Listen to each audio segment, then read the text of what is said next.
Hello there and welcome. It's Bob Proctor back again. Now, you know, in the last video that we made here together, I went through how the conscious mind works, how the subconscious, and how the body is an expression of the mind. And as you go through that, if you go through it a few times, you're going to see, yeah, that's exactly what happens. Now, I want you to think of this for a moment. When you impress an idea upon your subconscious mind, that alters the vibration of this instrument we call our body. See, our body is a molecular structure, really what it is. It's a mass of energy in a very high speed of vibration. Now, we invented a word to describe our conscious awareness of vibration, and that word is feeling. If you ask a person, how are you today? They'll say, well, I'm feeling fine, or I don't feel that good, I feel great. You never hear a person say, oh, I'm consciously aware of being emotionally involved with a negative idea, so therefore I've moved into a negative vibration. But that's exactly what happens. So, you see, as we start to understand this, and we become aware that we're not feeling too good, we can change it. Now, it takes a little training, but you can do it. We are really in charge of how we feel. Now, we let other people upset us, but we don't have to let other people upset us. We don't need to react to them. We can respond. We can listen to what they're saying, and they say, well, you're entitled to your opinion, but that's just not what I'm like. And we can hold our own idea of ourselves. You see, it's important that we grasp how the mind works and that we understand the relationship of the body to the mind and the mind to the body. Now, it's our results that we want to change. Now, our results could be in our physical body. It may want to be, you may want to cast off a few pounds. You may want to put on a couple of pounds. You may want to have a little higher energy. See, all the energy there ever was or ever will be is 100% evenly present in all places at the same time. Everything's energy. You'll hear people say, where does he get all the energy? Where does she get all the... Nobody gets energy. Everybody releases energy. Desire is the triggering mechanism that lets the energy flow. Now, let's go back and have a quick review. Here you've got the little stick person here. There you've got the conscious mind, and remember, you have the sensory factors hooked up to the conscious mind. And then you have the subconscious mind, and then you have the body. Now, the conscious mind has the ability to choose thoughts. Those thoughts turn into pictures. We turn the pictures over to the subconscious mind, and then the subconscious mind expresses the action, all right? Now, what is the problem? Remember, we said the subconscious mind had no ability to reject. We said the subconscious mind cannot differentiate between what's real and what's imagined. How did we arrive on the scene? I'll tell you. When you arrived on the scene, you did not have any conscious faculties developed. The sensory factors weren't even developed. This is how you arrived. That's called the little life. That's the baby. No conscious mind. So there's the subconscious mind. It's wide open. You can put anything in it. You see, your subconscious mind is programmed genetically. That's why we look like our relatives. It's built right into the genes at birth. But then we're programmed environmentally. Carl Mendiger from the Mendiger Foundation in Topeka one time said, environment is more important than heredity. Why do you think you speak the language you speak? You speak that language because you were surrounded by people that speak that language in your little life. And the language just went right into the subconscious mind. If you grew up in a home that was bilingual, you learned both languages. I had an associate over in Kuala Lumpur, had a little boy, he spoke 4 languages at 4 years of age. And you'd look at that and you'd say, my gosh. No.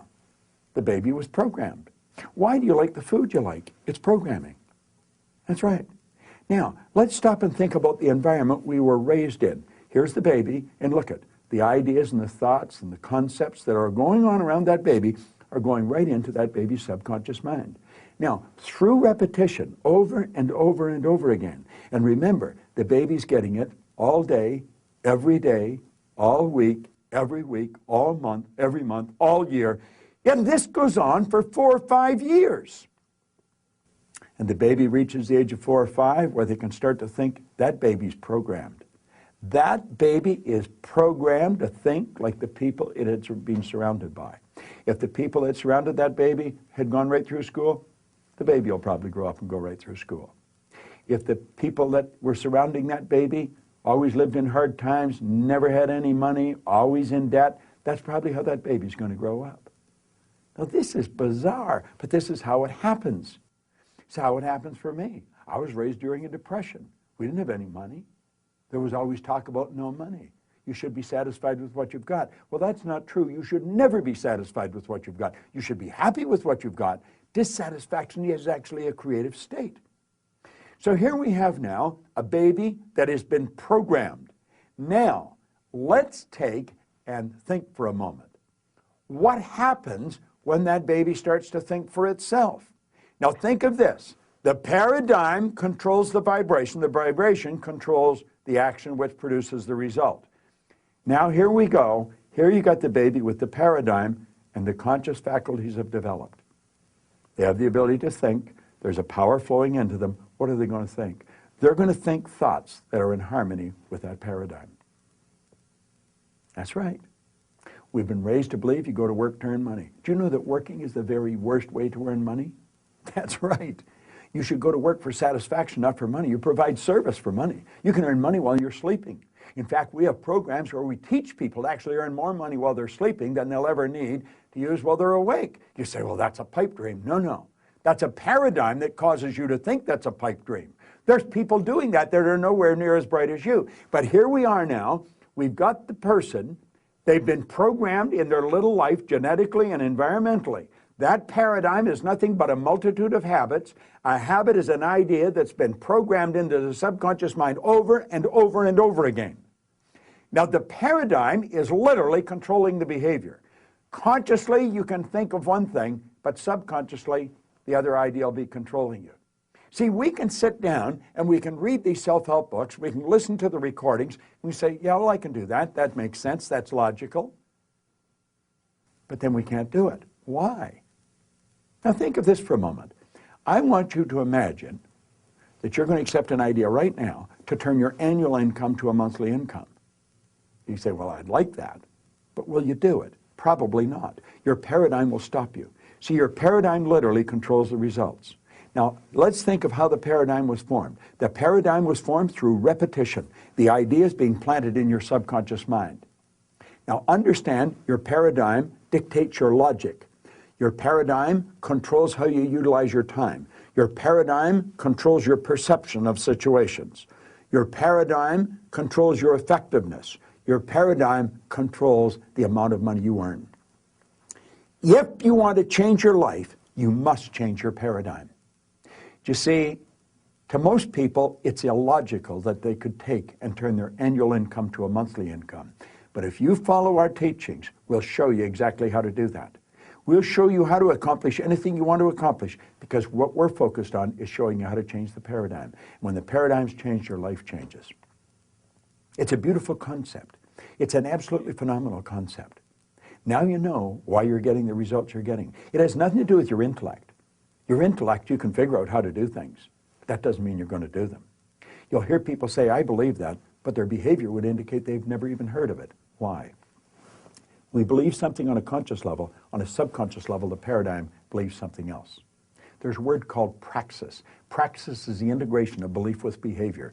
We've got to take the beliefs that we have consciously, that we determine by thinking, and plant them in the place of the old belief. See, I used to believe that I couldn't do anything better than I was doing. I felt fortunate that I was on the fire department. The idea of building a company that operated all around the world, furthest thing from my mind. But you know something? As I changed my paradigm, my whole world changed. That's what we do. That's what it's all about. You've got to change your paradigm if you want to change your life. Now, you can study all you want. If you don't gain an understanding how to alter that program, and that's what the paradigm is, it's a program. It's a multitude of concepts that are fixed in your subconscious mind that literally control your behavior. It's a beautiful concept to understand. It's a terrible one if you don't understand it, because it literally controls your life. Why do you think most people go right through their life and keep getting the same results year after year after year?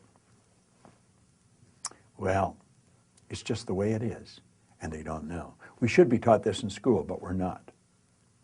How is the paradigm formed? Through the repetition of information. How's the paradigm changed? Repetition of information. Now let's suppose you're having a difficult time with money. You find that you got more going out than coming in. You've got to change your concept about money. How do you do that? Through the repetition of an idea. That's where affirmations comes in. I'll give you one that I've been using for years. I am so happy and grateful now that money comes to me in increasing quantities through multiple sources on a continuous basis. I am so happy and grateful now that money comes to me in increasing quantities through multiple sources on a continuous basis. You don't just say that once or twice. You've got to repeat that maybe 1,000 times a day, every day for maybe 90 days. And you'll start to change your whole concept about money. Wealthy people all have multiple sources of income. Now I'm going to tell you what happened to me. I drove around with a battery-operated record player and a long-playing record. And I played it over and over again every day for probably a couple of years. This was so totally illogical. It was behavior. Everybody thought I was losing it. And I'm reading the same book every day, Think and Grow Rich. As a matter of fact, I'm still reading the same book. And it was the repetition of Earl Nightingale's information and the book that changed the paradigm. I didn't know what I was doing. I didn't understand what I was doing, but I did it. Do you know, I had a man come up to me in the Waldorf Hotel in New York, the Waldorf Astoria, at the end of a 3-day program, and he said, "Bob, I really want to thank you for what you've just given to me." He said, "For the first time in my life, I've understood how I accomplished what I did." I said, "What did you do?" He said, "I won the gold medal in the decathlon in the Olympics in Melbourne, Australia in 1957. That's right. Milt Campbell. And he said, "I never understood how I did it." He said, "The next time you run a seminar, I want to bring my boys." And he did. Milt and I became great friends. In fact, Milt has a key to our house. He can come stay there anytime he wants. I live in Toronto, he's in New Jersey. But here was the top athlete in the world, a very best athlete in the world. He didn't understand how he got there. Most people that are very accomplished cannot tell you why they are. That's why they are. They've rewritten the program. They changed the paradigm. They might not have understood how they did it, but they did it. That's what our company is all about. We teach people how to change paradigms. I want to thank you for watching this, but I'm going to ask you to share it with other people. Share it with them. Say, "Come and watch this." Start a rapport. Build a rapport with people, you know. It's a great way to live. And this is great information to understand. Thanks for listening. It's Bob Proctor. I enjoy sharing it with you.